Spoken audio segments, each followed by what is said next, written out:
Hey folks, Chef Jesse here today. I'm gonna be with you showing you how to cook what I'm gonna cook in a few minutes, but today I'm in pain.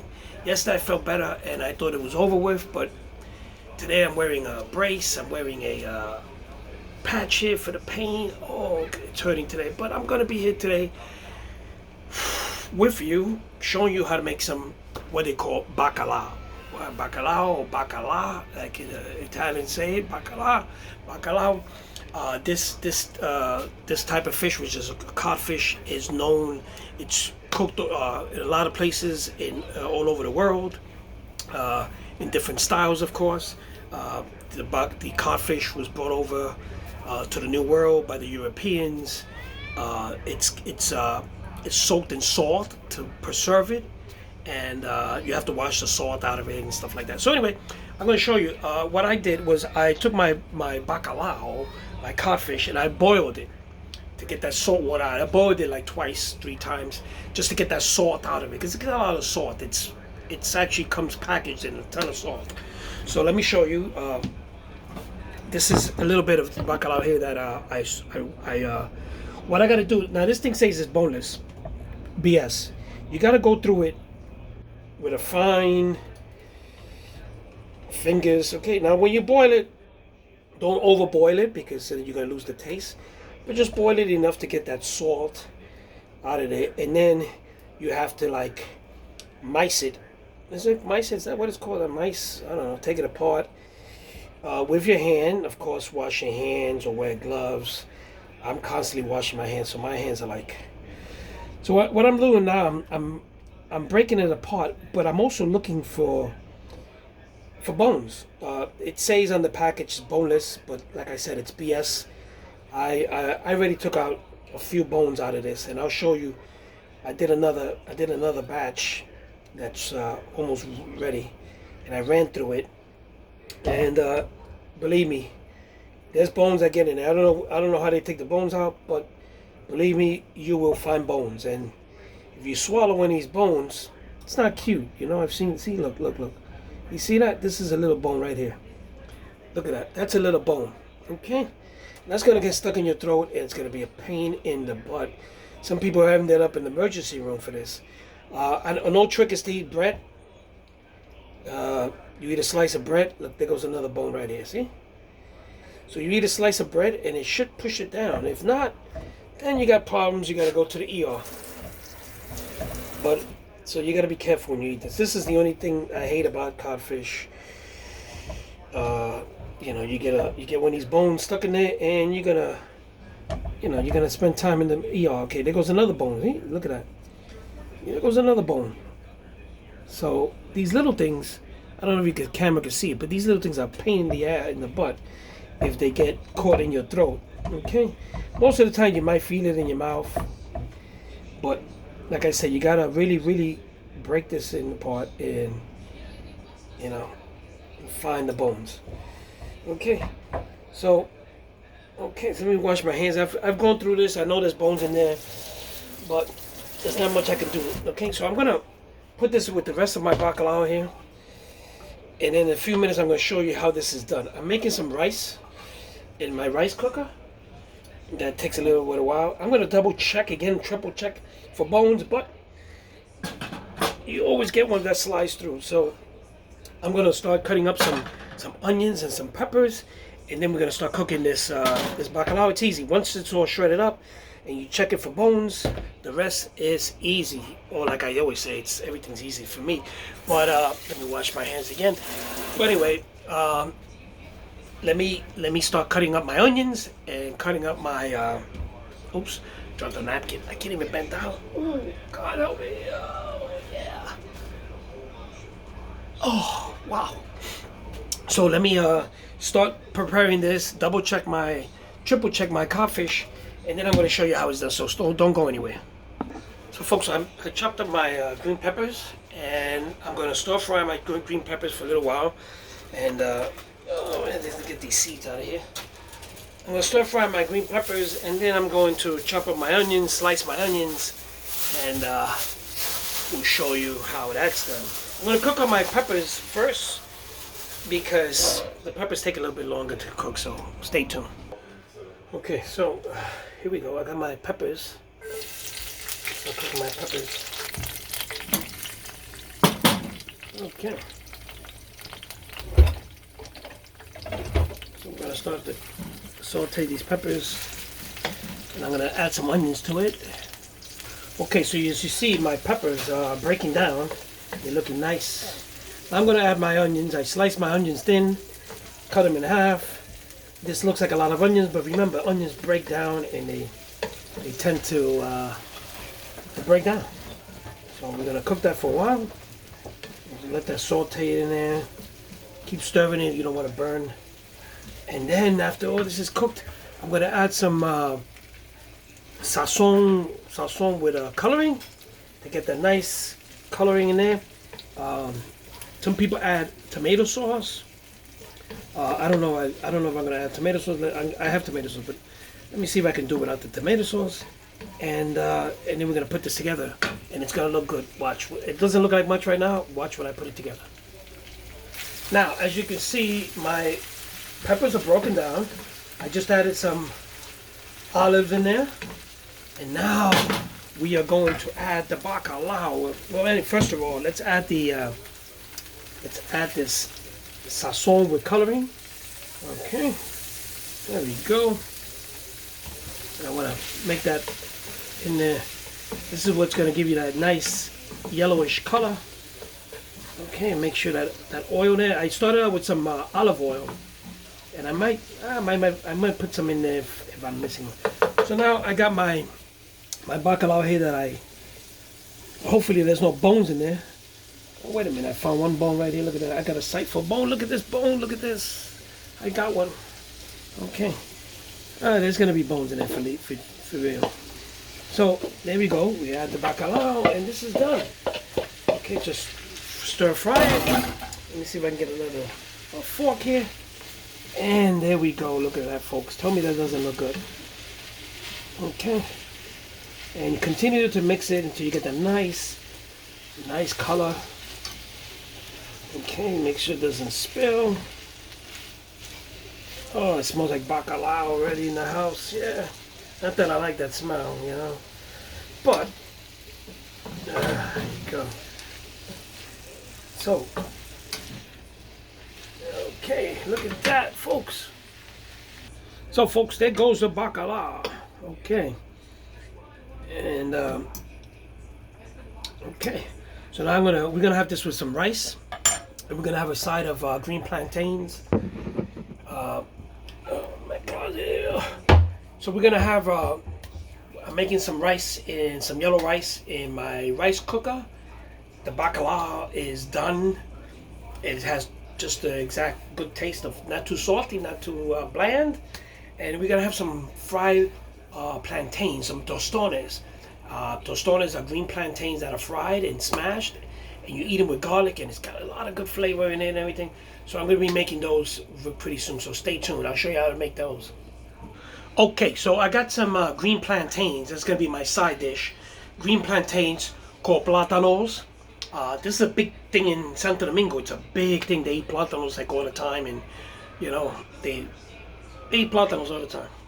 And in Puerto Rico, they eat these, and they make this thing mofongo, which is plantain smashed. That's another video. Anyway, folks, let me show you. These are green. You gotta fry these. When they get ripe, they get nice and yellow, black. They get sweet, and those are called maduros. And those are ones that a lot of people go to restaurants and they ask for maduros. These are green. I like these. You eat these with garlic, and I'm gonna show you how to peel them. A friend of mine's. I won't mention her name because it's classified, but she was wondering how to cook these. Well, you know who you are. The yellow ones are easy. These ones are a little bit of. I'll show you. Watch.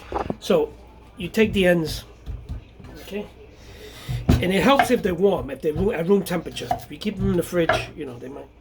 So what you do is you put a little slit on top. This is the same thing you do to the yellow ones, but the yellow ones will open up all by themselves. You can open them by hand. Okay, when they're yellow, you can peel it right off like a banana, and then you slice it and fry them. The green ones give you a little bit, sometimes a little bit of a problem to peel it away from the thing. So I use a knife here that's dull, like a butter knife, And if not, you can run it underneath warm water. Okay, there you go. Once you get that going, you can actually, there you go. And if you get something in there, make sure you clean it because you'll get bacteria there underneath your nail. Okay, so make sure you peel this off. Okay, it's a pain in the butt sometimes, but like I said, at room temperature, it usually. But if you leave these out, in a couple of days they'll turn yellow and they'll turn maduros on you. So if you want to make them last a while, you got to keep these in the fridge. The other ones, if you want them to turn yellow and ripe, you can put it. So what I'm going to do, I'm going to cut them into wheels. I don't know, 1/4 inch. You're going to fry these. I'm going to wash these out. And I'm going to fry these halfway. And then I'm going to use a device that smashes them. Or you can use a plate or something, you know. So once again, cut the ends off. Like so. Throw those away. Make a slit all the way down. Take a knife or a butter knife or something like that and just start peeling it. And that's it, folks. Look how easy it is. And like I said, if you have a problem, just run it underneath warm water. The yellow ones, the maduros, will not give you this problem because they are softer and they'll peel just like a banana. So, and then you fry them. The yellow ones, you know, you just fry them till they turn dark, yellowish, golden yellow, dark, you know. But these you gotta fry them halfway, and then you're gonna take them and smash them. And okay, what I like to do, I like to sit them in a little while, put them in salt water because these are a little bit bland. So what I'm going to do, I'm going to put some salt water in there, soak them for 15-20 minutes, and then I'll start to fry them. And I'll show you how that's done. Okay, so my rice is it's got 3 more minutes to go. I cooked it in a rice cooker because I'm not an expert rice maker. I make it, sometimes it's okay, sometimes it's not. It's a win or lose. So Gilbert got me a rice cooker, and it cooks rice perfect every time. Well, so far. Let me check.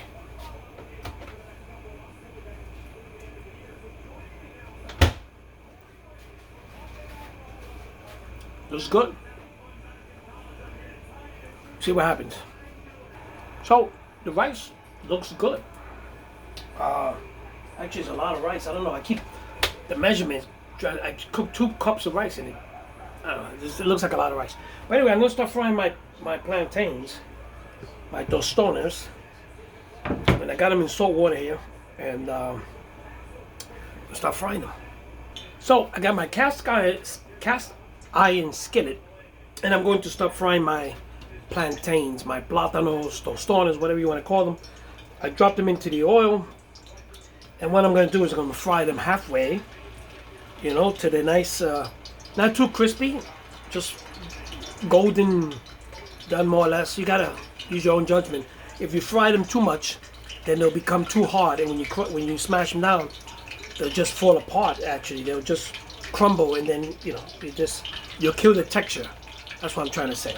So what I'm going to be doing, I'm going to be laying them down flat, and I'm going to show you how they look, and then I'm going to show you how I take them out and smash them using this thing that you can probably find in the supermarket in 99-cent stores. If you can't find one of these, you can use I use one of those meat cleavers. I smash it down, or a plate, or a bottle, something like that. But this thing, it fits right in here, and you smash it out. Okay, so you find these in the 99-cent store, or I don't know, make one, get a piece of wood with a hinge. I don't know. So let me turn the camera around and show you how they look. Okay, so there they go.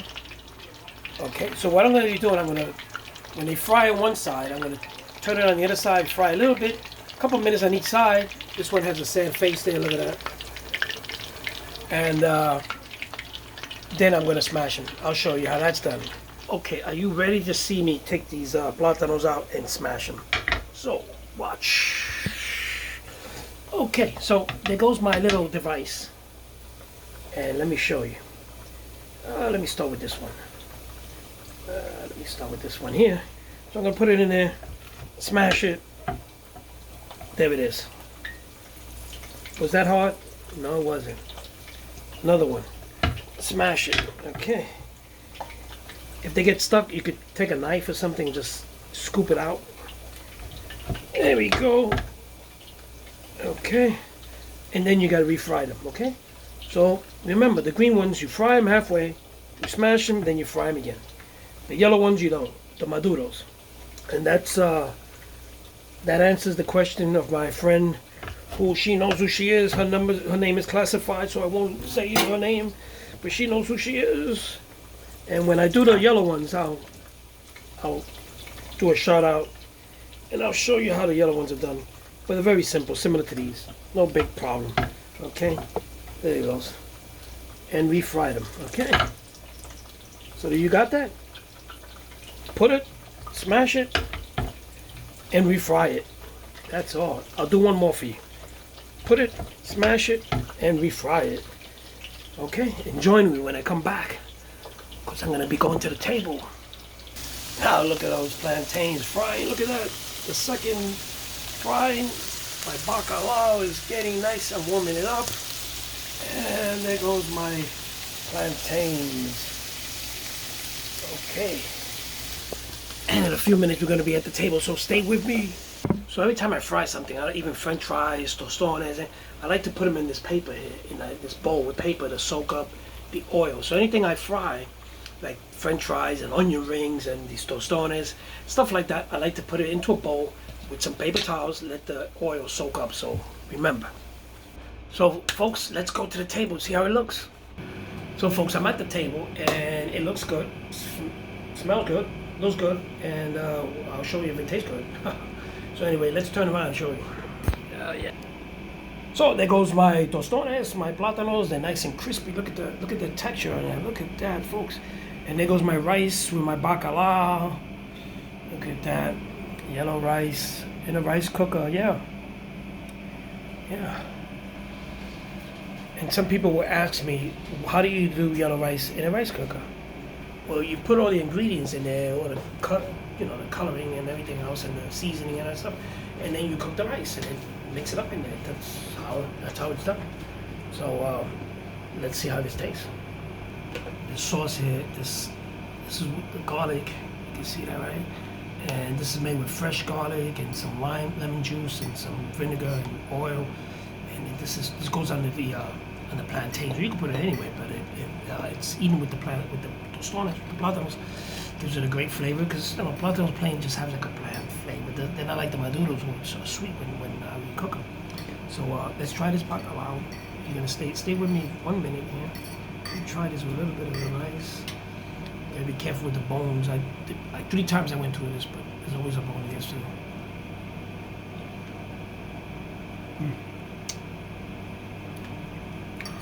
This is great.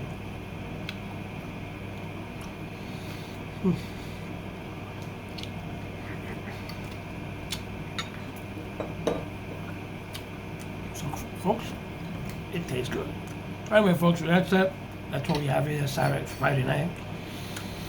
And like I said, I'm a bit of a pain today. Yesterday I was good. Today I'm bad. I don't know. Maybe it's one of those things that comes and goes, but I'll get better. But anyway, thanks to you people who always praying for me and everything. My neighbors downstairs and my neighbor from my old building saw me today. I mean, I really feel the love for you guys, really do. And what can I say? And in a little while I'm gonna relax, listen to some music. Maybe I'll have a beer. I don't care. I took medication earlier. I'll have a beer. Either one thing has to work or the other. I don't know. But all jokes aside. Anyway, let me just before it gets cold, and I'll see you guys tomorrow. Once again, my condolences to the royal family. They're gonna be like a 10-day mourning, so I'll probably mention it. And now we have a king now. Well, they have a king. We got a president, but everybody loves a queen. You know what I'm talking about. But we have a king now. See what happens. And everybody's moving up, like the king and the princes and princesses and prince. I don't understand all that stuff, but we have a king. You go figure. So anyway, I'm the king of the, I said it right. I'm the king of this castle here. No, yeah, I don't want people want to say queen. But anyway, folks, with that said, a little bit side joke, and I will see you guys tomorrow. I love you guys. Have a great night. Gilbert's enjoying the food, so he's not got nothing to say. I'll see you guys tomorrow. Hey, Sunday, fabuloso, I can't say it. The feast, Italian feast in the Bronx. Be there. Ferragosto, yeah. I got food in my mouth and I got it. Sunday, from 1 o'clock, I believe it is, till 6 o'clock, something like that. 12 to 6. Look it up. It's on Arthur Avenue, Little Italy in the Bronx. The real Little Italy. The real Little Italy. We were there last year. It was great. We met some new friends. We're going back this year, Sunday. Carmela, we're gonna be there. Carmela has a bakery down there, one of the best, and she's a beautiful person. We met her that one day. Then we had Thanksgiving dinner with her another time, and it seems I feel like family. We feel like we've known her for years. She's a lovely person. So I'm gonna do a video from that bakery there, so you'll see where it is. Definitely take pictures and she won't have to. I won't charge her for advertising. Carmela, see you Sunday. She watches my videos. I mean, great person. She's up late at night. Sometimes I talk to her at 2 in the morning. Something. So she's a beautiful person. Bellissima persona. So anyway, we'll see you Sunday. So look it up. If you've got nothing to do, summer's ending, right? There's only a few things left to do. The beach is already played out. Go to the Italian feast in the Bronx and Arthur Avenue and enjoy yourself. Okay? There's music, there's food. I'm telling you, it's all family. It's way better, sorry to say, than the Little Italy over here in Manhattan, because the one here is like commercialized and there's people. It's too many tourists. Tourists and it's just people who don't just go there. This is more family orientated. It's really nice. People know each other and everything. It's an old country style feel. So I tell you, if you've never been there, go there Sunday. At least to meet me, Uncle Jesse. I'll be there. I'll let you know. See you guys. Ciao.